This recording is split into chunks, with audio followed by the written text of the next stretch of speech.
Magandang araw! Another day, another recipe. Sharing you here my recipe of bok choy. So dahil mahilig ang anak ko sa bok choy, magluluto na naman ako ng bok choy recipe.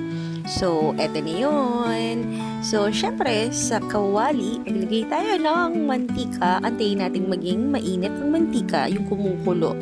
Sing init. Tapos pwede na siyang ilagay ang sibuyas hanggang mabango na maging translucent, and then we add the garlic. Yes, so ako hindi ko siya pinapasunog talaga yung garlic, and then may na-pre-cook na akong giniling na pork, so i-add na lang siya natin dito. So mabilis na lang to kasi I do usually pre-cook all the meats para mas mabilis lang pag nagluto. At ito, ilagay na natin ang bok choy. So in-slice ko yung bok choy sa 3 parts.